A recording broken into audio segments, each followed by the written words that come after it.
మా దక్షిణ భారతదేశంలో ఈ భారతదేశం అయోధ్యకు సంబంధించిన సాంస్కృతిక చిహ్నాలు ఎందుకు ఉంటాయంటున్నా?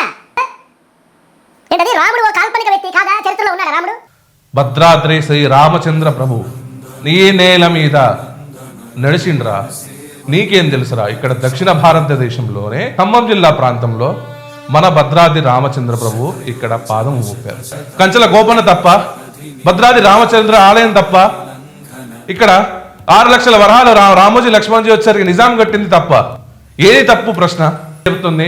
అక్కడ ఇంకా రామచంద్ర ప్రభు హయాంలో జరిగిన కాయిన్లు ఏదైతే ఉన్నాయో అది ఇప్పటికీ మ్యూజియంలో పెట్టి ఉన్నారు. సో ఇక్కడ మనకి ఇతిహాసాలు చెప్తున్నాయి. ఎప్పుడో సెంచరీస్ కాదు, మన నిజాం గవర్నమెంట్లోనే మన హైదరాబాద్లో జరిగిన ఇన్సిడెంట్ ఇది. ఫస్ట్ హిస్టరీ తెలుసుకొని మాట్లాడితే బెటర్.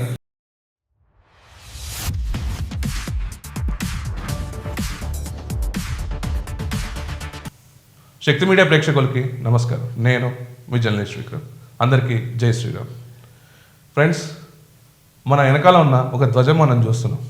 ఈ ధ్వజం వచ్చేసరికి అయోధ్య శ్రీ రామచంద్ర ప్రభు మన బాలరాముడు ఎక్కడైతే ఉన్నారో అక్కడ ధ్వజారోహణ జరిగిన ప్రదేశంలో ఒక ధ్వజం అది. అయితే ఇక్కడ మన ప్రధానమంత్రి నరేంద్ర మోడీ గారు ప్లస్ ఆర్ఎస్ఎస్ చీఫ్ మన నిర్మల సీతారామన్ గారు, మంది ఋషులు బ్రాహ్మణ ఉత్తములు అక్కడ ఇనాగ్రేట్ చేశారు బాలరాముడి యొక్క ధ్వజ ఆరోహణని. అయితే దీనిపైన కూడా విషం నింపుతున్నారు కొంతమంది వ్యక్తులు. జీ అని చెప్పుకుని గర్వంగా తిరిగే ఒక రెడ్ కాలర్ బ్యాచ్ ఏదైతే ఉందో, Chinese snake, imported Chinese snakes ఏదైతే ఉందో ఆ చైనీస్ స్నేక్స్ ఫేక్ న్యూస్ని స్ప్రెడ్ చేయడం జరుగుతుంది. ఆ ఫేక్ న్యూస్లో భాగంగా one of the voice record చూస్తే ఎంత జుగుప్సకారంగా ఉంటుందో ఒకసారి మీరే. ఎవరో ఎర్ర స్నేక్ ఏం మాట్లాడుతున్నావు చెప్పు ఒకసారి.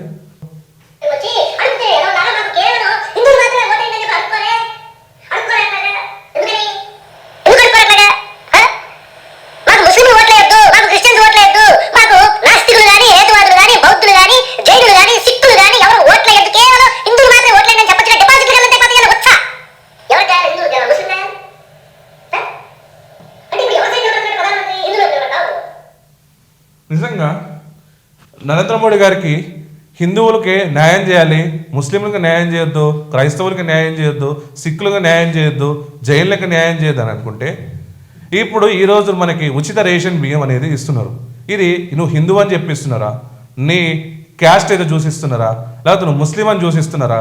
నువ్వు ఏ మతం వాడు ఇస్తున్నాడు, ఏ కులం అని ఇస్తున్నాడు నీకు?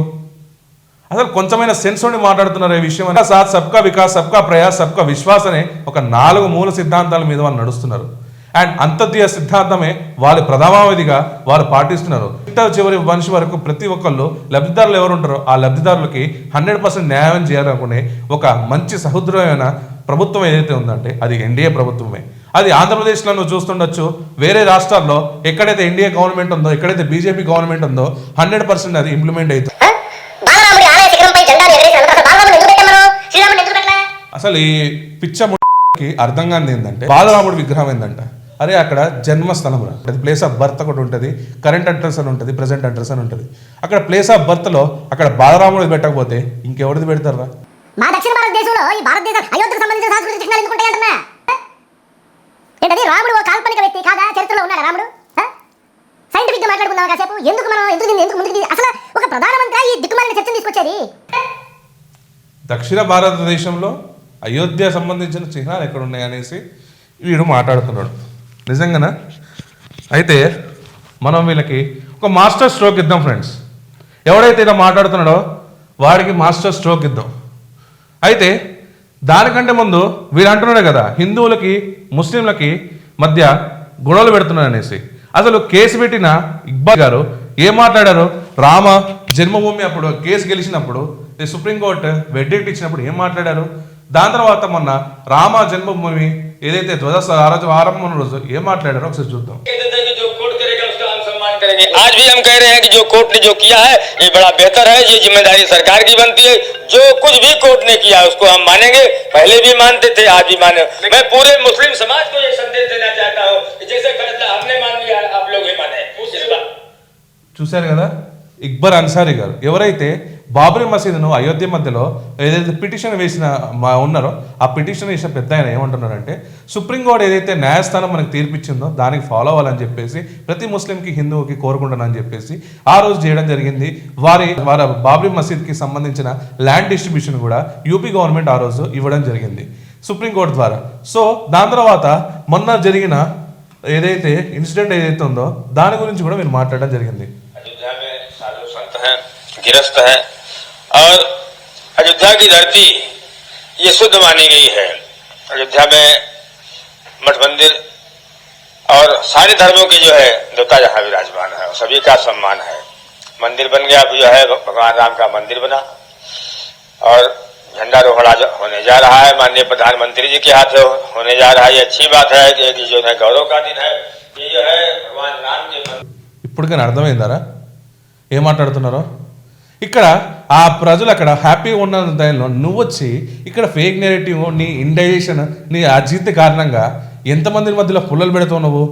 మళ్ళీ దానికి ఊ అనుకుంటే మళ్ళీ ఒక డైలాగులో పెట్టి నీ మొహానికి. అయితే ఇప్పుడు నిజమైన మాస్టర్ స్ట్రోక్ ఇద్దాం ఈయనకి. ఈ విషయం చెప్పడానికి నేను గర్వంగా ఫీల్ అవుతున్నా, ఎందుకంటే నేను పుట్టిన జిల్లా కాబట్టి. భద్రాద్రి శ్రీ రామచంద్ర ప్రభు నీ నేల మీద నడిచిండ్రా, నీకేం తెలుసురా. ఇక్కడ దక్షిణ భారతదేశంలోనే మనకి గోదావరి సరిహద్దుల్లో ఖమ్మం జిల్లా ప్రాంతంలో మన భద్రాద్రి రామచంద్ర ప్రభు ఇక్కడ పాదం ఊపారు. టెంపుల్ని కట్టింది ఎవరో తెలుసా? భక్త రామదాసు. ఆయనని కంచర్ల గోపన్న అని కూడా పిలుస్తారు. ఆ కంచర్ల గోపన్న గారు ఎన్ని వరహాలు ఏమేం చేశారో ఒకసారి చూడండి.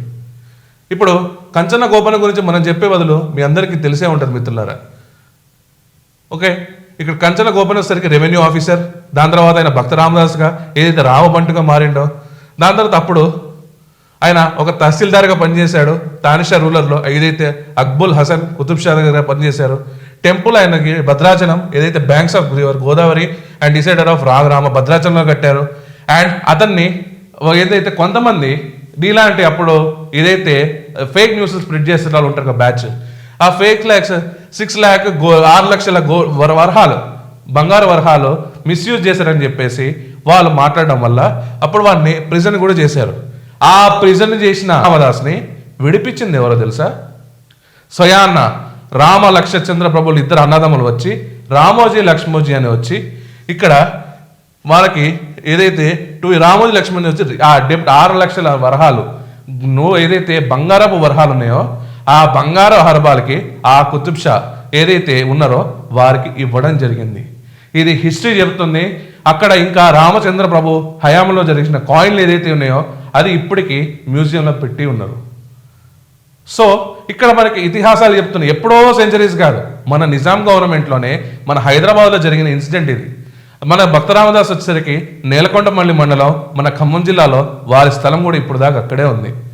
అట్లాంటి మన హిస్టారికల్ ద్రవిడ రాష్ట్రంలో రాముడి కల్చర్ ఎక్కడిది అంట.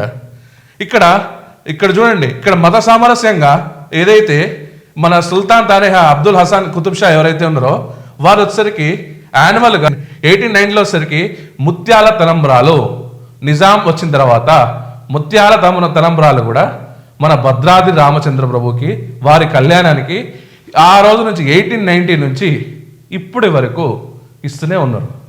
మరి ఇక్కడ ఈ చారిత్రక ఎవిడెన్స్ ఏదైతే భక్త రామదాసు ఇక్కడ శిక్షించబడ్డాడో, ఇక్కడ భక్త రామదాసు మీద అపకీర్తి పొందిందో 6,000 వరహాలని 6 లక్షల వరహాలని, ఇవన్నీ చూస్తుంటే నువ్వు ఎక్కడ పోయినావు?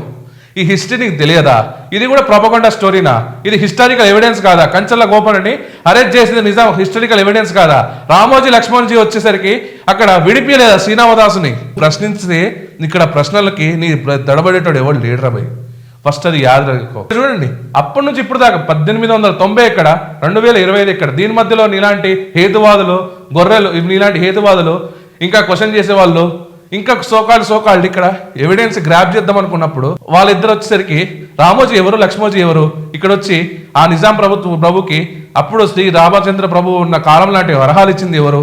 6 లక్షల వరహాలు. ఇది హిస్టారికల్ ఎవిడెన్స్ కదా. మరి ఈ హిస్టారికల్ ఎవిడెన్స్ని కూడా నమ్మకపోతే ఇప్పుడు నేనేం చేయాలి? నేను త్రైతాయుగం వరకు నేను తీసుకెళ్ళలేను రాబాయ్. ఇది మన కళ్ళ ముందు జరిగిన 1890స్లో జరిగిన ఇష్యూ ఇది.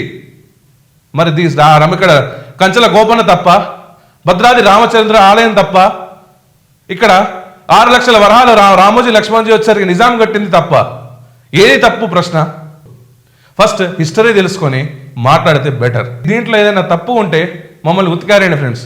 ఇక్కడ మన సజీవ సాక్షిగా మన దక్షిణ భారతదేశంలో మన దక్షిణ అయోధ్యగా భావించే మన రామచంద్ర ప్రభు ఇక్కడ సీతా సమేతంగా లక్ష్మణుడు ఆంజనేయ స్వామి ఇక్కడ కొలువున్న స్థలం ఇది.